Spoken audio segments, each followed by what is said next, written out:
사랑하는 가족 여러분, 우리가 믿음과 신앙의 삶을 살아가는데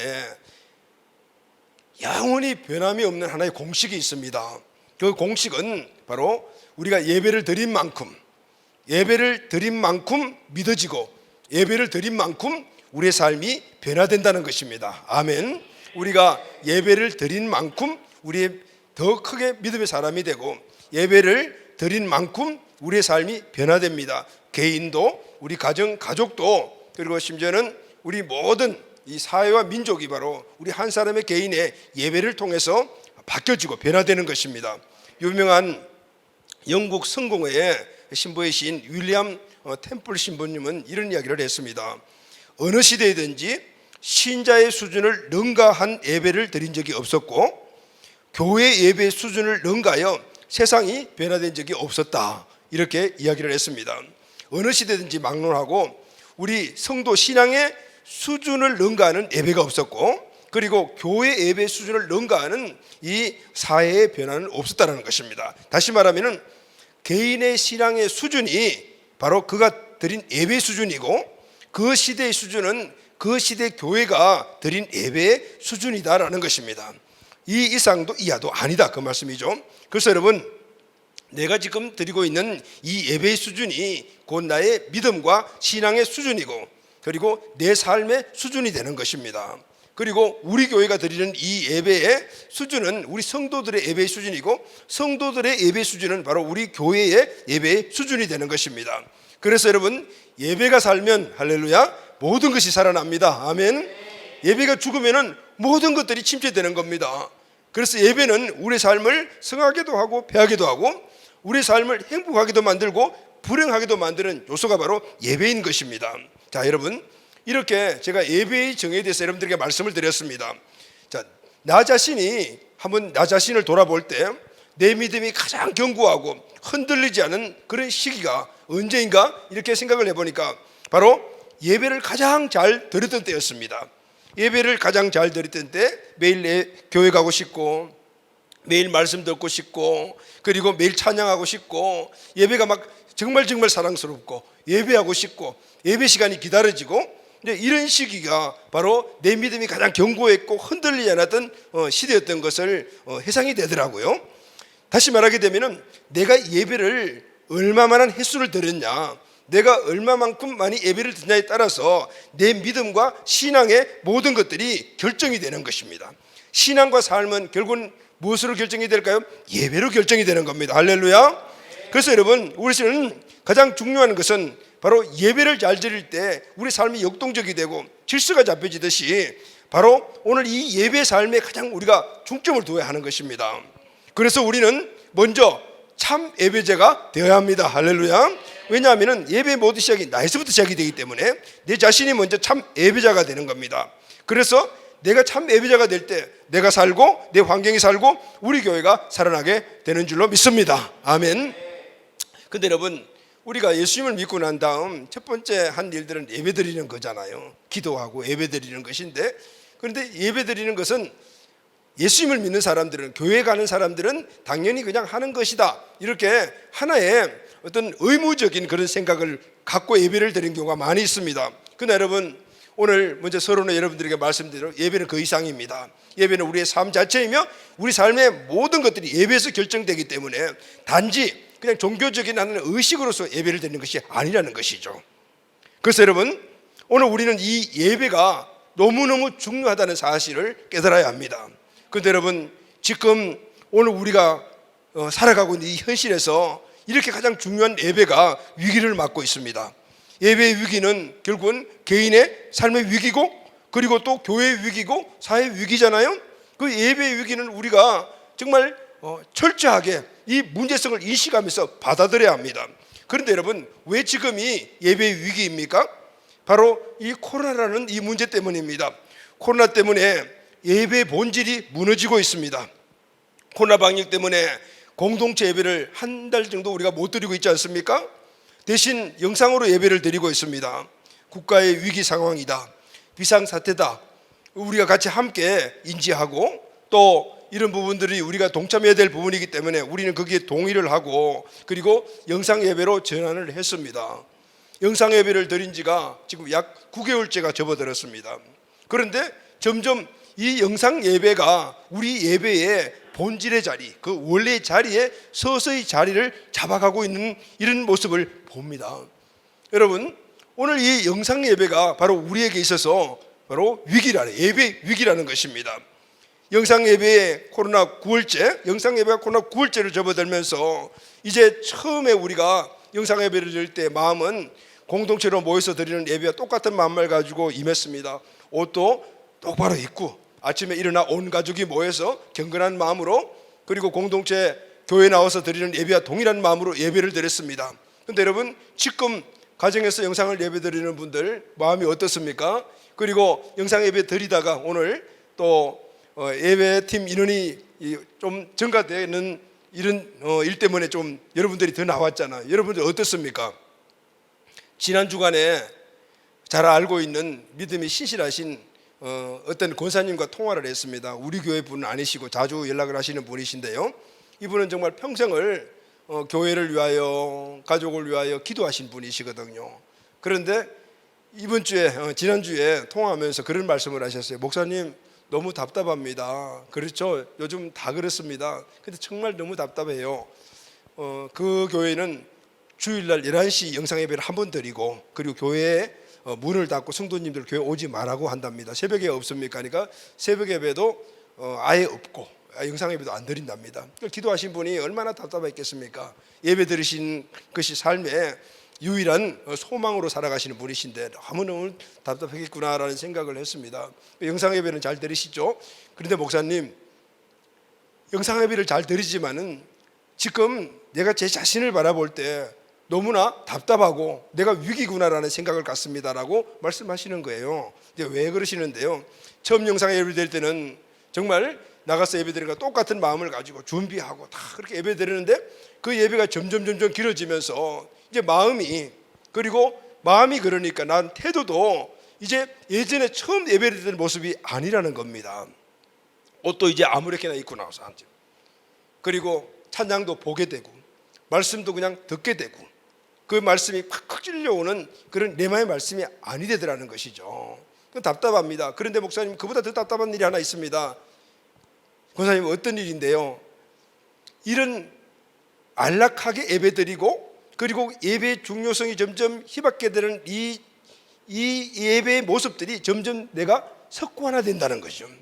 그걸 갖다가 즐기고 있게 되는, 이게 편해서 좋구나, 이렇게 되면서 다음 예배에 대한 기대감이 점점 사라지면서 내가 영적으로 지금 다운되고 있는 것, 이게 너무너무 싫습니다라고 말씀을 하시는 거예요.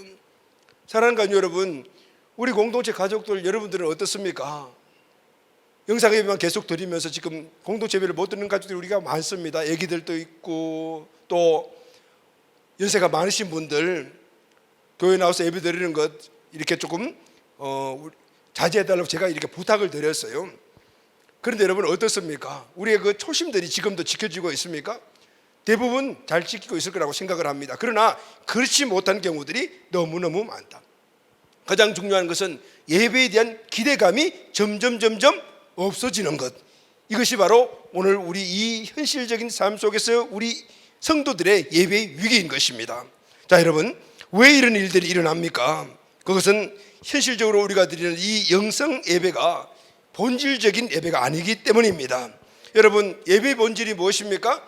많은 신학자들, 목회자들 또 등등 많은 분들이 성경을 근거로 해서 예배의 본질을 이야기를 합니다. 그러나 여러분, 오늘 우리의 예배의 본질은 함께요 참여하는 겁니다. 할렐루야, 아멘. 같은 성령님 안에서 우리 가족들이 함께 모여 어떻게 하나가 되는 겁니다. 그래서 공동체 가족들이 함께 모여서 한 성령님 안에서 함께 참여함으로 말미암아 하나님이 오늘 우리가 올려드리는, 함께 모여 성령 안에서 올려드리는 찬양과 경배와 이 감사를 받으시고, 그리고 하나님이 그것을 받으신 그분이 우리에게 사랑과 은혜와 능력을 부어주시는 것입니다. 할렐루야. 공동체 온 가족들이 한 마음으로 한 성령으로 드렸던 그 예배에 하나님이 그것을 가지고 부어주시는 그 모든 은혜도 함께 받는 것입니다. 그래서 한 생각, 한 말, 같은 뜻, 같은 믿음, 같은 비전으로 하나가 되어서 힘을 얻어서 그래서 사회로 내 삶의 영역으로 나가서 그 힘으로 승리하는 삶을 살아가는 겁니다. 할렐루야. 이것이 바로 교회의 본질입니다. 예배의 본질입니다. 교회는 바로 이런 예배를 드려야 하고 성도는 이런 예배에 참석해서 바로 함께 한 가족으로서 은혜를 입고 그 힘을 얻어서 세상에 나가 승리하고 하나님 주신 그 비전들을 이루고 가는 것입니다. 여러분, 이것이 바로 하나님이 이 땅에 보내신 우리 성도들의 모습이고 하나님이 이 땅에 성도들을 통하여 만드신 교회의 모습입니다. 오늘 우리는 많은 예배 정의를 가지고 인터넷이나 매스컴을 통해서 혼란스럽습니다. 그러나 우리는 꼭 알아야 될 것이 있습니다. 하나님이 이 땅에 세우신 교회, 그 교회의 본질적인 예배의 모습이 무엇인가? 그것이 바로 오늘 우리 예배가 되어야 됩니다. 할렐루야. 그리고 그 예배의 본질이 되어야 됩니다. 하나님은 이 땅에 교회를 세우시고, 할렐루야, 바로 그 교회의 예배를 통하여 성도들이 하나님의 은혜를 입고 그 주신 그 비전을 이 땅에 이루기를 원하셨습니다. 그래서 초대교회, 다시 말하면 하나님이 처음 이 땅에 세우신 교회의 모습을 보게 되면 두 개의 축이 있죠. 우리는 너무나 많이 배워서 잘 알고 있습니다. 성도들은 주 중에는 어느 한 가정을 선택해서 그곳에 모였습니다. 그리고 그곳에서 하나님께 예배하고 말씀 듣고 훈련받고, 그리고 또 주일날은 그 모든 소그룹의 가족들이 다 한꺼번에 모여서 대그룹을 이루어서 하나님께 예배를 드렸습니다. 할렐루야. 이렇게 작은 가족들이 모여드린 예배와 큰 가족들이 모여 예배드린 이 예배가 하나님이 처음 교회를 만드신 이 교회의 축이었습니다. 할렐루야. 양쪽 일상생활 속에서 받았던 은혜, 함께 대가족으로 모여서 받던 이 은혜를 입고 이들은 나아가서 하나님이 주신 그 능력으로 승리하는 삶을 살며 목적을 이루는 삶을 살며 그리고 하나님 주시는 행복한 승리 삶을 살았던 것입니다. 그런데 여러분, 소그룹으로 모였던 대그룹으로 모였던 공통점이 딱 하나가 있습니다. 공동체입니다. 아멘. 가족으로 모였다는 건 공동체로 모였다는. 그래서 여러분, 예배는 딱 이렇게 정의할 수가 있습니다. 성령님과 함께 공동체 온 가족들이 함께, 그리고 모두가 함께 참여하는 것입니다. 할렐루야. 코로나 때문에 이 바로 교회의 예배의 본질이 깨어지고 있습니다. 영상 예배로 예배가 대처해도 된다, 이 의식이 오늘 점점 커지고 있습니다. 이것이 바로 예배의 위기인 것입니다. 사단이 이 코로나라는 강력한 무기를 가지고 이 시대 상황을 만들어 버렸습니다. 그래서 성도를 공격하고 교회를 공격하고 있습니다. 그러나 중요한 것이 있습니다. 가정의 소그룹을 모이든 아니면 대그룹을 모이든 간에 우리 한 사람 한 사람이 그 예배자로 세워지는 것입니다. 할렐루야. 본질적인 가장 중요한 것은 내가 먼저 참 예배자로 세워지고, 이 예배의 본질을 알고 이 예배에 세워진 우리들이 바로 가족 공동체 예배를 드리고 대그룹에서 예배를 드릴 때 우리 모두의 온전한 예배자를 통하여 하나님의 임재와 능력과 목적을 우리가 함께 누릴 수가 있게 되는 것입니다. 그래서 여러분, 예배의 본질은 바로 우리 모두가 참 예배자가 되고, 그래서 삶에서 하나님의 승리와 하늘의 행복을 누리기 위한 그런 예배의 모습들이 돼야 된다는 것입니다. 여러분, 예배의 본질은 내가 먼저 예배자가 되고, 그리고 공동체 전체가 본질적인 예배를 드리게 될 때 오늘 우리는 참된 예배자로서 그 예배에 임하신 하나님의 은혜를 입고 공동체, 가정, 그리고 사회, 그리고 또 모든 이 나라 이민족의 위기를 이기며 승리해 나갈 수가 있게 되는 겁니다. 할렐루야. 아멘. 이 의식을 사단에게 빼앗기면 안 됩니다. 코로나가 주는 안일한 예배의 유혹에 빠져 있으면 안 된단 말이에요. 이것이 오늘 우리 이 시대의 예배의 위기다, 그 말씀입니다. 우리는 모이기를 소원하고 모이기에 힘써야 될 줄로 믿습니다. 말씀에 나타나는 그 현상을 성경에는 뭐라고 말씀하고 있습니까? 너희들은 모이기에 더욱더 힘쓰라고 말합니다. 왜 그럽니까? 모이기를 피하는 자들의 어떤 습관을 본받지 말라고 말씀하고 있습니다. 이 말씀에는 모이기를 피하는 자들이, 습관을 가진 자들이 계속해서 모이기를 피하는 것들을 갖다가 사람들에게 자꾸 권고합니다. 이건 불신자가 아니고 바로 교회 안에, 성도 안에서 이런 일들이 일어나는 겁니다. 아멘. 오늘 우리는 어떤 상황 속에서도 모이기에 힘쓰는 자가 되어야 합니다. 오늘 여러 가지 지금 상황들이 우리가 함께 모이는 것에 대해서 어려움들이 있지만은 모이기에 힘써야 된다, 모이기를 피하는 자들의 습관을 따라가면 안 된다, 이 의식은 우리가 분명히 가져야 하는 겁니다. 이 의식을 잊어버리게 되면 우리는 예배의 위기에 있게 되는 겁니다. 여러분, 성경을 보게 되면 완전한 예배를 드려서 그 시대가 복을 받고 개인이 복을 받고 나라가 평안한 시대가 있었습니다. 어떤 시대입니까? 다윗이 왕으로 있었던 시대였습니다. 이스라엘의 최고의 절정기가 다윗이 왕으로 다스리던 시기입니다. 이 시기에 백성과 온 나라와 그리고 다윗 자신도 엄청난 복을 받았습니다. 엄청난 복을 누렸습니다. 왜 그랬을까요? 다윗 왕이요 참 예배자였습니다. 왕이 예배자니까 백성들이 당연히 예배자가 될 수밖에 없습니다. 그러니까 그 예배 가운데 임하시는 하나님의 은혜가 온 이스라엘 민족에 풀어지니까 온 나라가 복을 누리는 나라가 되었던 것입니다. 사랑하는 여러분, 오늘 우리 공동체 이 예배를 통하여 이 나라 이 민족이 복을 받게 되기를 원합니다. 여러분 한 분 한 분이 예배자가 되어서 여러분 가정이 복을 받고 여러분의 삶의 모든 환경, 직장, 사업장 그리고 우리 자녀들이 함께 은혜를 입는 이 은혜가 있게 되기를 예수님의 이름으로 축원합니다. 다윗 왕에 대해서는 우리가 너무나 많이 말씀을 통해서 알고 있습니다. 자, 오늘은 이 다윗 왕의 예배자의 모습을 가지고 한번 이 예배 위기 속에 있는 이 시대에 다시 한번 우리가 예배의 상이 정립되기를 원합니다. 다윗은 사울 왕으로 인하여 인생의 엄청난 광야를 걸었습니다. 그리고 이제는 왕이 되었습니다. 다윗이 왕이 되고 난 이후에 첫 번째 한 일이 무엇입니까? 그것은 바로 예루살렘을 수도로 정하는 것이었습니다. 그 당시에 예루살렘은 여부수 족속이 장악하고 있었습니다. 여부수 족속은 거인들이고 그리고 이 예루살렘 이 성은 지역은 아주 난공불락입니다. 그런데 하나님의 은혜와 그 다윗도 없는 그 용맹한 군사들이 그 성을 점령을 했습니다. 그 지역을 점령해서 수도로 삼았습니다. 자, 이렇게 수도가 결정되었습니다. 그리고 나서 두 번째 한 일이 무엇입니까? 두 번째 한 일은 다윗의 평생의 소원인 바로 하나님의 궤를 이제 예루살렘으로 옮겨오는 것입니다. 그 당시에 하나님의 궤는 기럇 예아림에 있는 아비나답이라는 사람 집에 임시로 보관되어 있었습니다. 엘리가 제사장 시절에 블레셋과의 전쟁을 했습니다. 근데 지고 있었습니다. 그러니까 이 하나님의 궤를 가지고 나아가서 전쟁에 나아갔는데 그런데 빼앗겨 버렸습니다. 그 이후에 우여곡절 끝에 이리저리 다니던 이리저리 천대받고 있던 하나님의 궤는 바로 아비나답이라는 사람의 집에 이제 임시로 보관한 것을 다윗이 알게 되었습니다. 다윗은 왕이 된 이후에 바로 적시한 일이 예루살렘을 수도로 정한 이후에 바로 하나님의 궤를 예루살렘으로 모시고 오는 것이었습니다. 다윗은 철저하게 준비를 했겠죠.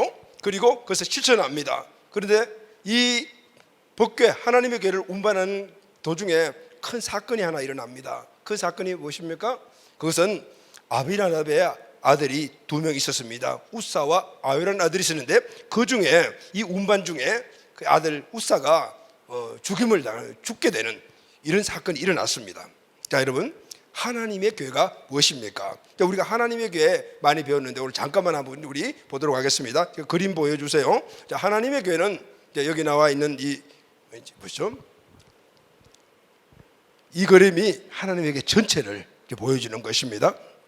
하나님의 궤 안에는 위에 내용 보면 저게 제일 위에 있는 것이 하나님의 궤 전체 모습이죠. 이렇게 그냥 궤짝이에요. 궤짝인데 위에는 이 그룹이라는 두 천사가 이렇게 마주보고 있습니다. 이것은 하나님께서 시내산에서 출애굽한 백성들에게 그때 만들으라고 명하신 성물입니다. 그런데 이 궤 안에는 세 가지의 물품이 들어 있습니다. 첫째는 제일 밑에 보이죠, 여러분? 모세가 받았던 십계명 두 돌판이 들어 있습니다. 그리고 이것은 아론이 갖고 있던 지팡이에 이 싹이 난 사건이 있었지 않습니까? 바로 아론의 상난 지팡이가 들어 있고 또 하나는 40년 동안 광야에서 하나님 내려주셨던 그 만나를 담은 항아리가 들어 있어요.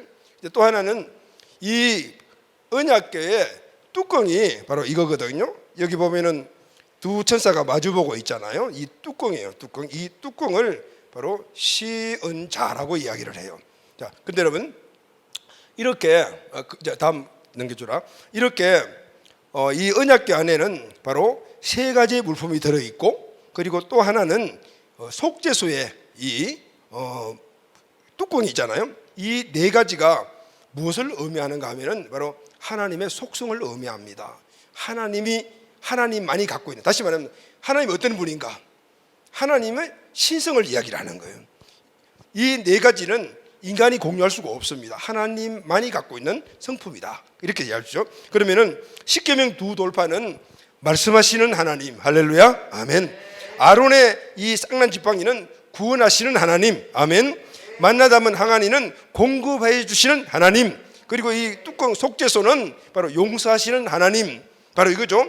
말씀, 구원, 공급, 용서, 이것은 하나님만이 갖고 계시는 겁니다. 인간은 가질 수 없는 거예요. 고유한 하나님의 신성입니다.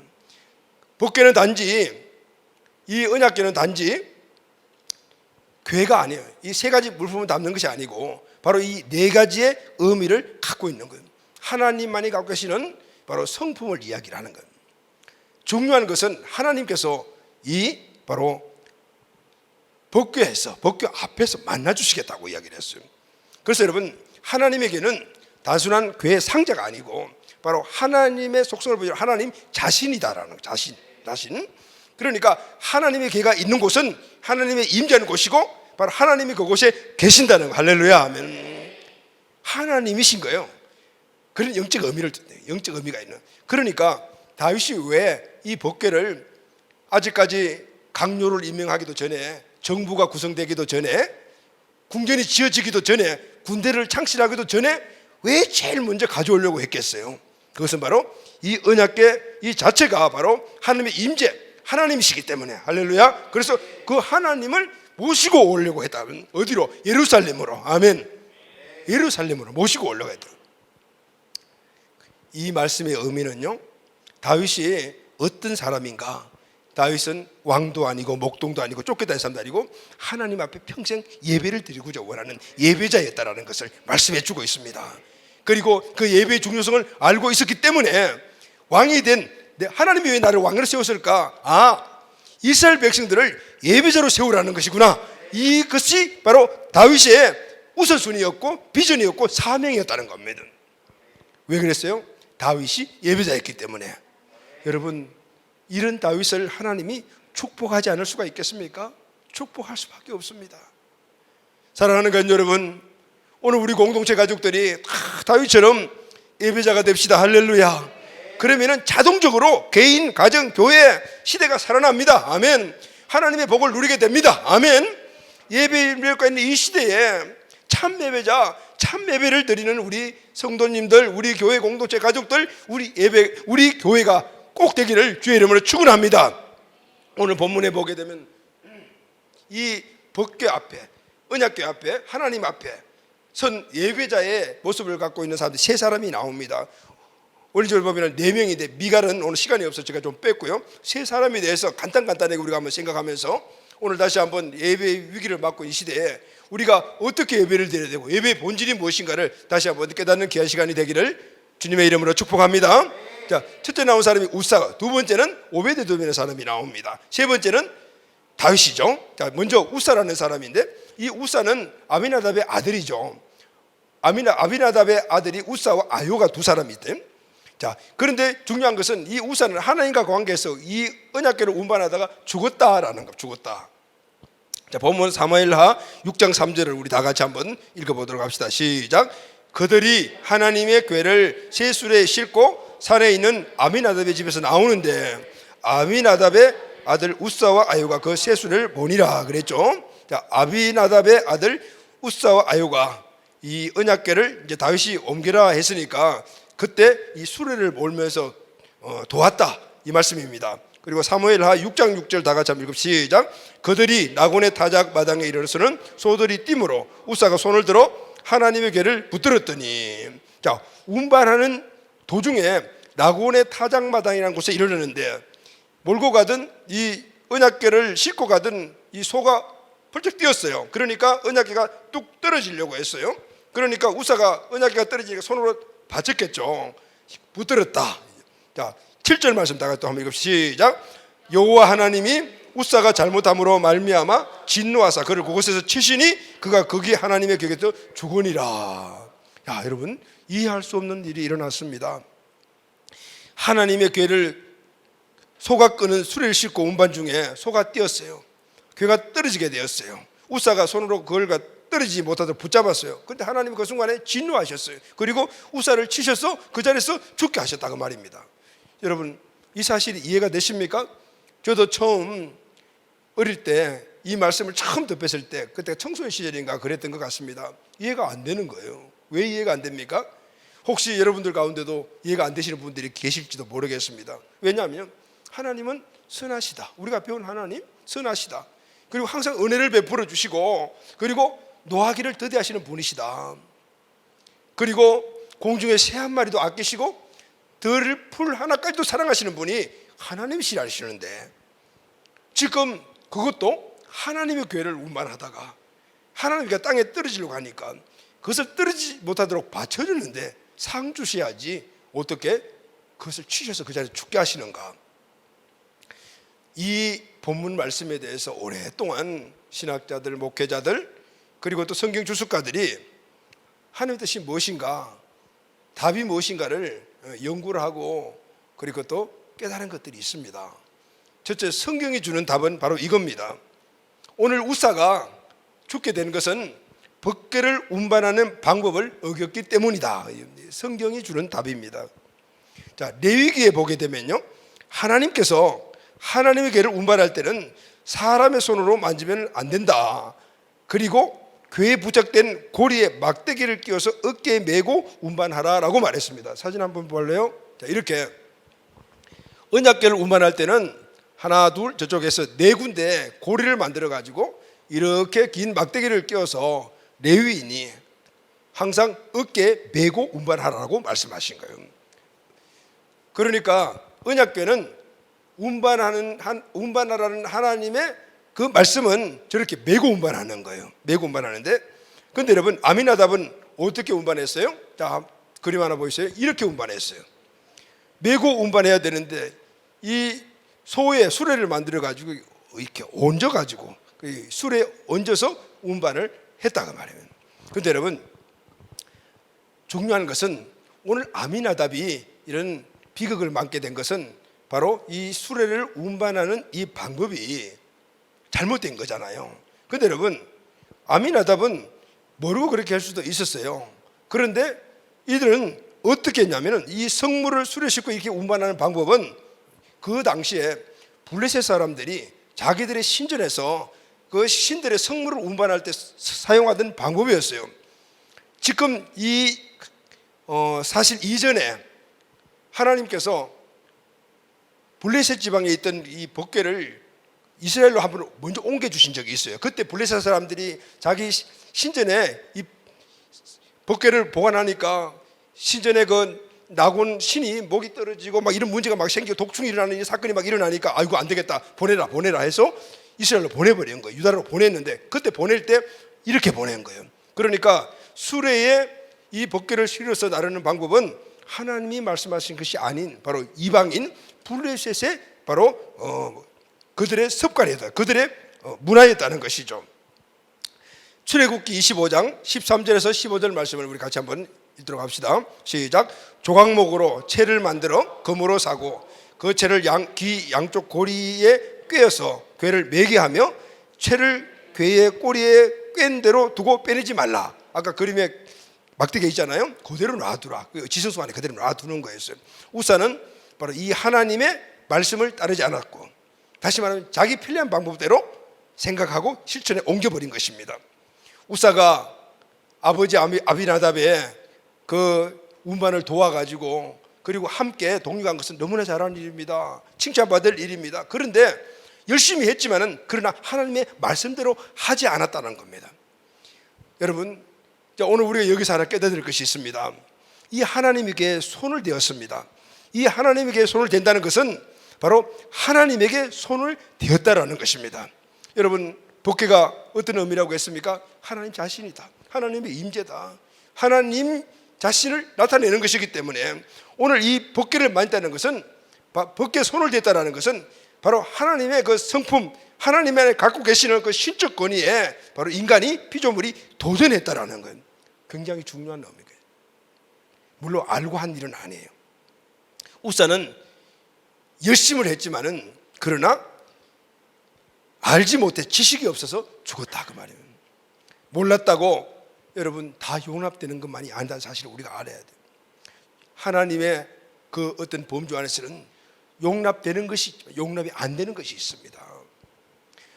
하나님께서 허락하신 것, 하나님께서 허락하지 아니하신 것, 이런 것들이 있다 그 말이에요.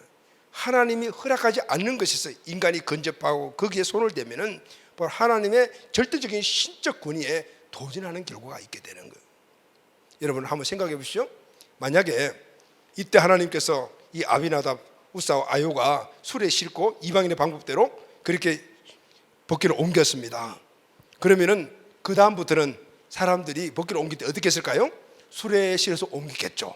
아니면은 자기 편한 대로 법궤를 직접 끌고 갈 수도 있고, 자전거 없었구나. 그래 싣고 갈 수도 있을 것이고, 메고 갈 수도 있고, 자기 마음대로 하게 되는 그 영역은, 하나님의 고의 영역은 바로 하나님의 뜻대로 해야 된다는 것을 바로 모델로 보여주신 거예요. 아멘. 여러분, 하나님의 교회는 내 생각이나 내 편한 방법으로 운반하는 것이 아닙니다. 하나님을 예배하는 것도 마찬가지입니다. 내 생각대로, 내 편리한 대로 장소를 정하고 방법을 정해서 예배 드리는 것이 아니다 그 말이에요. 할렐루야. 하나님이 정하신 대로, 하나님이 원하시는 대로 예배를 드려야 된다 그 말입니다. 우리가 잘못 알고 있는 것이 하나 있습니다. 이런 생각을 우리가 많이 하죠. 우리 삶 전체가 예배다. 하나님은 어디에나 계신다. 그러므로 어디에서나 어떤 방법인지 예배만 드리면 된다. 이런 생각을 가지고 있습니다. 여러분, 물론 개인이 혼자 예배 드릴 수 있습니다. 가정의 가족들이 함께 모여서 예배 드릴 수가 있습니다. 직장에서 동료들이 모여서 예배 드릴 수가 있고, 캠퍼스에서 또 친구들이 함께 모여서 예배 드릴 수가 있습니다. 그러나 중요한 것은 이 예배를 영적 가족이 함께 모이든 공동체로 드리는 예배, 그리고 성령에 임재하시고 참여하고 함께하는 이 예배의 본질로 대체하면 안 된다는 거예요. 대체하면 안 되는 겁니다. 내 편리한 대로 내 방법대로 하면 안 되는 거예요. 개인의 신앙의 성장과 우리 가족의 신앙 성장을 위해서 그렇게 예배 드릴 수가 있습니다. 그러나 오늘 본질적으로 우리에게 주어진 공동체로 드리는 예배, 그리고 또 소그룹으로 드리고 대grup으로 드리는 이 예배의 본질을 대체하면 안 된다는 거예요. 이해가 되십니까 여러분? 아멘. 하나님의 교회를 운방하는 방법이 있듯이 주님이 정하신 예배의 방법이 있고, 우리는 그 예배의 방법을 지킬 때 하나님께서 오늘 풍성한 은혜를 부어주시는 겁니다. 하나님의 뜻대로입니다. 사랑하는 가족 여러분, 우리 공동체가 이렇게 하나님의 뜻인 이 예배의 본질을 지키며 풍성한 복을 받는 은혜가 있기를 예수님의 이름으로 축원합니다. 자, 두 번째로 오벳에돔이라는 사람입니다. 하나님의 교회를 예루살렘으로 올린 운반 도중에 우사가 죽었죠. 다윗 왕은 깜짝 놀랐습니다. 그래서 갑작스럽게 오벳에돔이라는 사람 집에다가 이 법궤를 임시로 맡겼습니다. 그런데 여러분, 놀라운 일이 일어났습니다. 오벳에돔 집에 이 법궤가 들어가 있는 그 순간부터 시작해서 3개월 동안 하나님이 엄청난 복을 그 가정에 내려주신 것입니다. 자, 사무엘하 6장 11절 말씀 우리 같이 한번 읽을까요? 시작. 여호와의 궤가 가드 사람 오벳에돔의 집에 석 달을 있었는데 여호와께서 오벳에돔과 그의 온 집에 복을 주시니라. 아멘. 석 달 동안 있었는데 오벳에돔과 그 온 가정에 복을 주셨다는 거예요. 그런데 여러분, 두 집안이 대조가 되죠. 아비나답의 집은 그것도 열심히 법궤를 섬겼습니다. 그런데 초상집이 되었습니다. 오벳에돔 집도 열심히 법궤를 섬겼습니다. 복받는 가문이 되었습니다. 이유가 무엇입니까? 이유는 딱 하나입니다. 우사는 열심히 하나님을 섬겼지만은 자기 생각대로, 자기 편리한 대로 섬겼습니다. 그런데 여러분, 오벳에돔은 레위인입니다. 하나님의 교회를 어떻게 섬겨야 되고 그 의미가 무엇인가를 너무나 잘 알고 있었습니다. 하나님의 뜻대로, 하나님이 말씀하신 대로 그 하나님의 교회를 섬겼던 것입니다. 우사는 자기 방법대로, 자기 편리한 대로 하나님께 예배했습니다. 그러나 오벳에돔은 하나님이 정해주신 그 뜻 안에서 하나님께 예배를 했습니다. 하나님이 오벳에돔의 집에 하나님에게가 3개월 동안 엄청난 복을 내려주셨습니다. 그런데 여러분, 거기서 끝난 것이 아닙니다. 성경을 전체적으로 쭉 열왕기와 역대상하기를 읽어보게 되면 이 오벳에돔 집안의 후손들이 하나님으로부터 엄청난 복을 누립니다. 자사손손 대대로 복을 받게 됩니다. 여러분, 예배 한번 잘 드리고 복 받고, 예배를 열심히 드리는데 자기 뜻대로 잘못해서 드려가지고 바로 초상집이 되는 이런 일들이 극명하게 대조되어 나타나는 겁니다. 왜 오늘 이런 말씀들이 성경에 기록되어 있을까요? 예배는 하나님의 뜻대로 드려야 한다. 할렐루야. 하나님이 정하신 것 안에서 드려야 한다. 하나님이 이 예배를 드린 자는 하나님의 주권과 하나님의 그 말씀 뜻을 존중하고 인정하는 존재로서 인정을 해주시어 복을 내주시는 거예요. 아멘. 아멘. 우리 모두가 오베데돔의 집안과 같이 자손 대대로 하나님의 복을 누리는 우리 공동체 가족들이 되시기를 예수님의 이름으로 축복합니다. 아멘. 자, 세 번째 마지막 다윗입니다. 다윗은 우리가 너무나 잘 알고 있는 예배자입니다. 다윗은 궤를 옮기는 중에 우사가 죽자 궤를 오베데돔 집에 임시로 맡겨두었습니다. 그런데 여러분 또 다시 시도를 합니다. 왜 그럴까요? 포기하지 않는 것이죠. 다윗은 하나님의 궤를 예루살렘으로 옮겨온다는 것은 포기할 수 없는 겁니다. 왜 이런 불상사가 일어났지? 연구했겠죠? 성경자를 불러서 모아서 물어봤겠죠? 그때 깨달았습니다. 아, 하나님의 궤는 수레에 싣고 옮기는 것이 아니고 레위인들이 메고 옮기는 것이구나 깨닫고 그 이후에 레위인들을 동원해서 이 하나님의 궤를 어깨에 메고 옮기게 됩니다. 자, 여러분 이렇게 법궤가 오베데돔 집에서 예루살렘으로 오는 과정 속에서 다윗의 모습을 한번 보십시오. 사무엘하 6장 14절입니다. 다 같이 한번 읽읍시다. 시작. 다윗이 여호와 앞에서 힘을 다하여 춤을 추는데 할렐루야. 춤을 춘다. 다윗이 여호와 앞에서가 뭐예요? 법궤 앞에서 춤을 추더라. 온 마음과 정성을 다해서 춤을 추. 이 모습을 보면요, 다윗이 하나님 앞에서 몸과 마음을 다하여 얼마나 예배를 드리고 싶어 했던 사람인가를 우리가 알 수가 있습니다. 다윗은 다른 거 다 싫어. 나는 그냥 하나님께 예배 드리는 자로 살아가기를 좋아해. 왕도 싫고 목자도 싫고 뭐 쫓기는 것도 그게 중요한 게 아니고 나는 그냥 하나님께 예배 드리는 자, 예배하는 자. 이것이 바로 순수한 예배자가 갖고 있는 마음입니다. 할렐루야. 불순한 생각이 없는 그냥 하나님만 바로 하나님께 예배 드리는 자. 여러분 히브리어로 예배를 사하라고 합니다. 사하. 근데 이 사하라는 단어가 구약에 170번 가까이 나옵니다. 엎드린다라는 뜻을 가지고 있습니다. 하나님을 예배하는 사람들은 엎드리는 자입니다. 경배한다라는 말은 절한다라는 뜻인데 거의 같은 의미거든요. 여러분, 자, 오늘 우리가 어떤 사람들에게 인사를 하고 절을 합니다. 자, 여기 엎드렸다 그랬죠? 그러면은 엎드리기 전에 절하기 전에 어디서부터 그 동기가 시작됩니까? 마음에서부터 시작이 됩니다. 마음에서부터 하나님께 절해야 되겠다, 경배해야 되겠다, 하나님께 엎드려야 되겠다. 다시 말하면 엎드린 자세, 절하는 이 자세는 몸과 마음과 내 모든 영혼이 하나님께 집중되었다는, 할렐루야, 아멘, 집중되었다는 겁니다. 바로 다윗이 그런 사람이었습니다.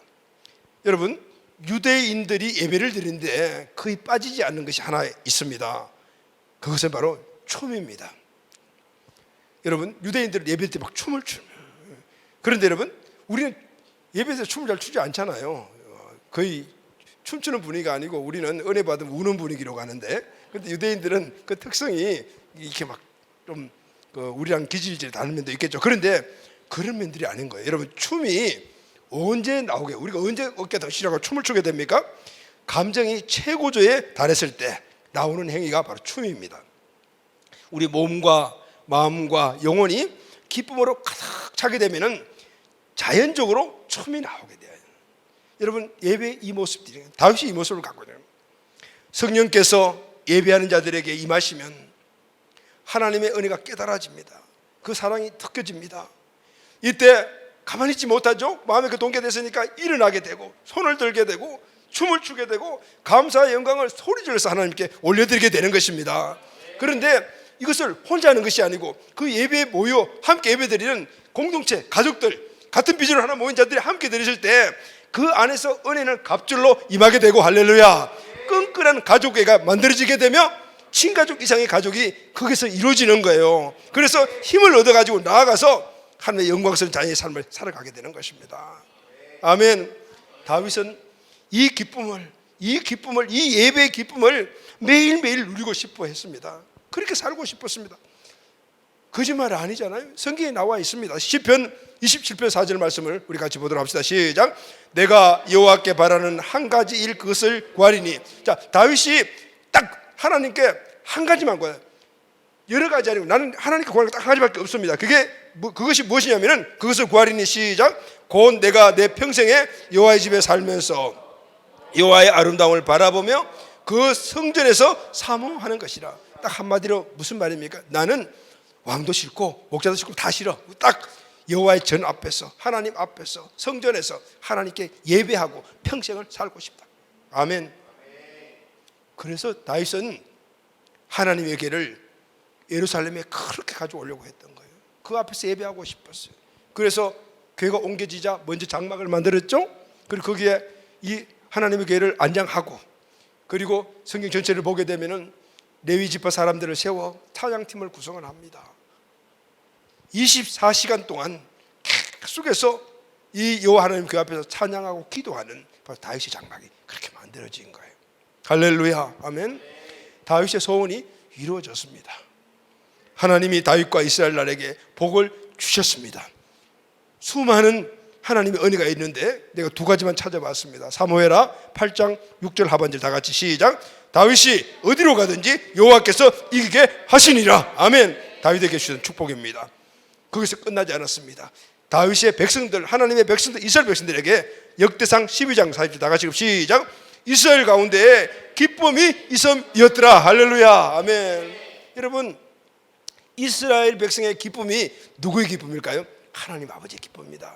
하나님 아버지는 이스라엘 백성들에게 기쁨이라는 축복을 주시기 위하여 다윗이라는 온전한 예배자를 세우시고, 할렐루야, 온 백성이 다윗을 통하여 함께 예배자로 나가게 함으로 말미암아 하나님의 궁극적인 목적인 그 백성들이 복을 받게 하여 주셨던 거예요. 아멘. 이것이 하나님의 기쁨이에요. 사랑하는 가족 여러분, 오늘 우리 공동체 이 나라의 민족에 이 예배가 회복되기를 예수님의 이름으로 축원합니다. 아멘. 말씀 결론하겠습니다. 오늘 우리는 이 풍성한 이 예배의 위기를 맞이하고 있습니다. 그것은 예배의 본질을 잊어버리고 가고 있는 것입니다. 회복해야 합니다. 예배를 잊어버리면 모든 것을 잃어버리기 때문입니다. 여러분, 예배의 본질이 무엇입니까? 그것은 성령 안에 공동체들이 공동체가 하나가 되어 함께 참여하여 하나님께 감사, 영광, 찬양을 올려드리는 겁니다. 할렐루야. 이때 하나님께서 그 감사와 찬양과 영광을 받으시고 우리에게 하나님의 사랑과 능력과 은혜와 축복을 부어주시는 겁니다. 아멘. 이 축복을 받은 자들이 나아가서 그 은혜와 능력과 사랑의 삶을 살면서 가정이 변화되고 개인이 변화되고 직장과 사회와 민족을 변화시키는 바로 승리자의 삶을 살아가게 되는 것입니다. 하나님이 바로 예배의 본질을 여기 두고 오늘 우리에게 예배자로 세우신 거예요. 그럼 여러분, 오늘 우리가 성령 안에서 하나가 되고 그리고 참여하며 이 예배 드린 자의 예배자의 본질이 뭘까요? 다윗의 모습입니다. 내 모든 삶의 유일한 소망은 하나님밖에 없어요. 하나님을 예배하는 것이 내 삶의 전부입니다. 이 의식을 가진 우리 한 사람 한 사람이 함께 성령 안에 모여 함께 예배에 참여하며 하나님께 영광과 감사와 찬양을 올려드리게 될 때 하나님이 가장 큰 기쁨을 받으시고 그 사랑하는 백성들에게 주시기 원하는 풍성한 은혜와 축복들을 부어주시는 겁니다. 이 예배의 삶은 혼자만 받는 것이 아니고 가정이 받는 것이고 후손들이 받아 오늘 모든 민족과 나라에 하나님의 영광을 드러내게 하여 주시는 겁니다. 사랑하는 가족 여러분, 오늘 우리의 현실들이 여러 가지 많은 상황 속에서 정말 공동체 예배가 어렵습니다. 소극으로 모이는 것도 어렵고 지금 대거로도 모이는 것도 어렵지만은 그러나 우리가 알아야 될 딱 하나는 우리가 진정한 예배자가 되어야 한다는 겁니다. 그리고 우리의 예배는 본질적인 예배라는 겁니다. 오늘 이 사실을 잊지 않고 오늘 우리는 소망하며 속히 그 예배를 드릴 수 있는 날을 고대할 때 우리 마음 안에 간절한 기대와 소망이 일어나 하나님께 올려드리게 되고 기도하게 될 때 역사는 일어나게 될 줄로 믿습니다. 오늘 이 시기에 우리가 진정한 예배를 드리지 못하면 말하는 우리 마음의 갈증과 답답함들, 오늘 이것은 다시 한 번 더 우리가 모여드리는 예배에 그 은혜가 갑절로 만들어주는 동기부여가 될 줄로 믿습니다. 어렵다 힘다 해서 지금 예배 주는 안락함, 영상 예배 주는 안락함, 여기에 오늘 우리가 따라가지 말고 예배 본질 잊어버리지 말고 예배 본질을 굳건하게 지키며 하나님 주시는 큰 은혜를 다시 한 번 더 깊게 소망하며 그날을 더욱더 깊이 갈망하는 다윗과 같은 예배자, 그리고 이스라엘 전체가 그 예배를 드려 복받아들이는 그런 모습이 우리 교회 이 나라의 민족이 꼭 되기를 예수 그리스도 이름으로 축원합니다. 아멘.